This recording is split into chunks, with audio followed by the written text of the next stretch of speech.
What's going on, guys? It's Greg from East Coast Eyes, and today we have a head review for you. This one is from Tribe 7. They just released their first ever goalie head.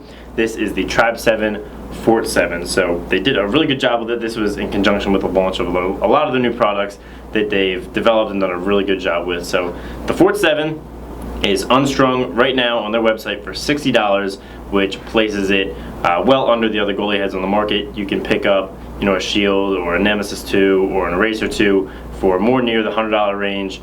You can pick up an older Eclipse for down near the $60, but that's a much older head, and this one, in our opinion, is much stiffer. So for $60 for an unstrung goalie head, that's a great deal for brand new. So that's one thing Tribe 7 is known for, is bringing terrific value in all their products. So as far as the price goes, a lot of up points for it on that one. So we strung this one up with 12 diamond East Coast mesh. Admittedly, I'm not the most expert of goalie stringers, but for a person like me, it isn't great. This head was actually very nice to string. It has plenty of top string holes, which are nice and evenly distributed.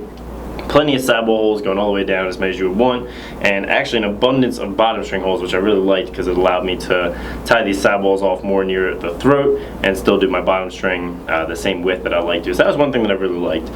One thing I didn't like about the stringing was these top holes. For a goalie head especially, I feel like you need much larger top holes because you really like to loop that mesh around the side here. You can see the way that I do it. There's a lot of mesh there because I bunch a little bit of the top string there. So to have bigger holes up top would allow for more loops, which would have made it a little bit more secure, which I would have appreciated. Other than that, some of the holes felt a little bit small. You could barely fit 2 strings through here, and I like to have just a little bit more wiggle room than that, but I was still able to string the pocket just fine, especially the sidewall. So the sidewall holes are all the same exact size going all the way down, and those are all the same size as the top string holes, which is not usually what you see, so I would have liked to have seen slightly larger top string holes. But that being said, it still did string a nice pocket. And the final thing was, which we'll get into, is these teeth in here where they have these kind of cutouts in the top scoop. That was not great for stringing because it kind of made the alignment of the mesh a little bit off to keep it tight to the scoop.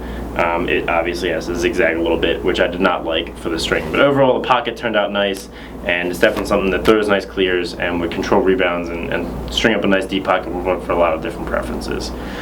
So now getting into the actual design of the head, you can see they have this severe sidewall taper where it gets much thinner and then it actually goes up a little bit with these little lips, which they designed to help control rebounds. If it hits this lip, it's actually, with the angle, is supposed to deflect back down into the stick. They add a little bit more surface area because this part's fat. You might catch a couple shots there. I'm not really sure how much that's actually going to save any shots. But overall, it looks nice. A lot of nice support.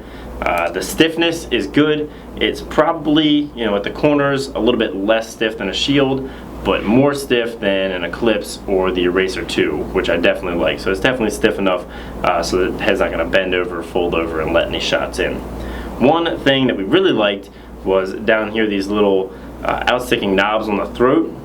So they have one right there on the front, one on the sides, and one on the back. And so a lot of goalies actually like to grip the head down here at the throat. And this one on the front allows your index finger to sit right over top of it, and actually gives you a really comfortable feel and a lot of grip. So you're going to get more control. It's not going to be twisting in your hands. So that's one aspect that was very well designed, very well thought out, that we really liked here.